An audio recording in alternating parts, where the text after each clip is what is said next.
Olá pessoal, tudo bem com vocês? Espero que sim.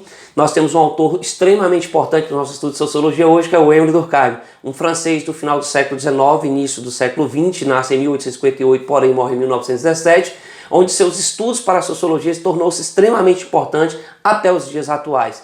Na sua obra As Regras do Método Sociológico, como bom positivista, ou seja, sendo influenciado pelas ciências da natureza, como a biologia, a física, a matemática, ele vai pensar uma forma de analisar a sociedade, como a sociedade se comporta. Para isso, ele vai entender que os fatos sociais são coisas, entendendo como coisa todo objeto do conhecimento que a inteligência não penetra de maneira natural, ok? Então, como é que ele propõe isso? Analisar esses fenômenos ou essas coisas a partir de um método funcionalista, objetivamente, né? Pensando aqui nos ideais positivistas. Como é que funciona esse método para ele? Esse cientista social, ele precisa ter na sua análise dos fatos ou das coisas objetividade, ou seja, ele não pode permitir que a sua subjetividade, os seus valores, os seus costumes, né, o que ele acha, o que ele pensa, interfira no resultado da análise desses fatos sociais.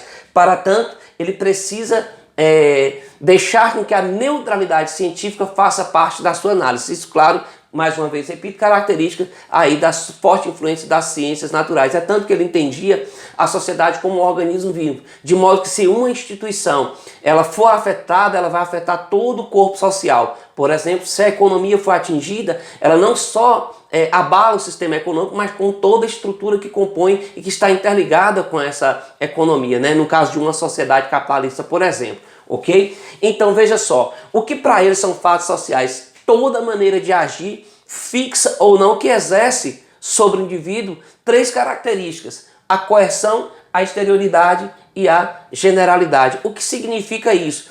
Os fatos sociais, eles são exteriores ao indivíduo, ele está para além da vontade individual, né?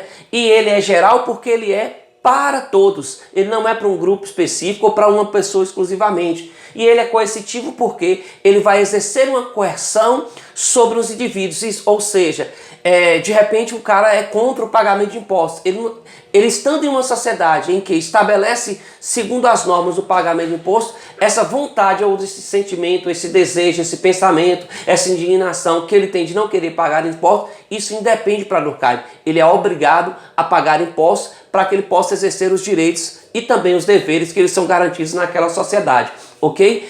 Para isso ele vai dizer o seguinte, que essa sociedade ela predomina sobre o sujeito, sobre o indivíduo, porque ela é pré-existente. Antes de o indivíduo chegar nessa sociedade, ela já existe, e depois que ele partir dessa sociedade, no caso de sua morte, por exemplo, ela continuará existindo, ok? Aí entra dois conceitos que é bem interessantes em Durkheim para análise desses fatos sociais, que é o de consciência individual e o de consciência coletiva. O que é a consciência individual? É que todo sujeito ele possui os seus desejos, os seus sonhos, né? Os seus sentimentos, a sua vontade, mas essa vontade para Durkheim, ela não interfere necessariamente no todo nesse coletivo. Porém, ela é importante para que esse conjunto de sentimentos, né, esse conjunto de crenças e sentimentos faça parte de um modelo de sociedade que é o que ele chama aqui de consciência coletiva. Ou seja, esses fatos sociais estão interligados ou fazem parte dessa existência coletiva, desse pensamento coletivo. Ok? Então, o que são exemplos de fatos sociais? Para ficar um pouco mais claro. São normas, regras, valores que estão ligados também a essas instituições, como a ideia de família, de educação, a ideia de política, de economia, né? A fala, enfim, a linguagem, tudo que está envolvido que constitui aquela sociedade que são considerados como fatos sociais, inclusive o crime e o suicídio, que ele faz uma obra muito interessante chamada de O Suicídio, com três tipos de suicídio: o suicídio altruísta, o egoísta e o anômico. Ele explica claramente o que são essas formas, né, decorrentes desses fatos sociais em toda a sociedade, por isso que é um fato social, ok? E o que acontece? Para ele, isso são condicionamento ou normas de conduta que regem uma sociedade. Quando essas normas de conduta elas são enfraquecidas, né, para ele constituir daí uma anomia, ou seja, um enfraquecimento, um desregramento dessas normas de condutas que, queira ou não, são coercitivas ao indivíduo. Quer ver um exemplo? Há uma norma de conduta, comer com talheres. Então, se você vai a um restaurante e resolve comer de mão, provavelmente, a depender do ambiente que você esteja, você será de alguma forma rejeitado naquele ambiente. As pessoas irão lhe olhar de uma forma diferente, ou você, na pior das hipóteses, será solicitado a mudar o comportamento ou se retirar daquele ambiente, daquele espaço, né? Então, uma outra forma de entender uma situação anômica, e aí a gente pode perceber claramente como o excesso de violência, por exemplo, no Brasil.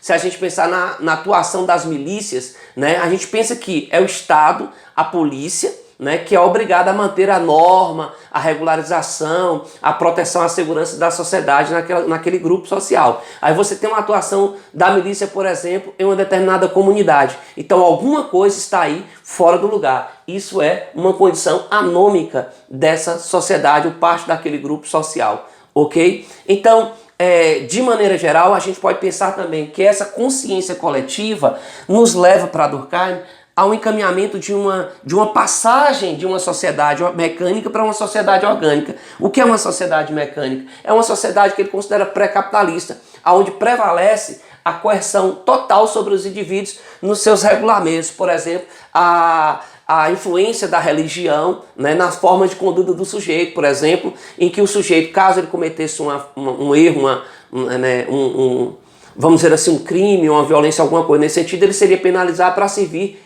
de exemplo para os demais.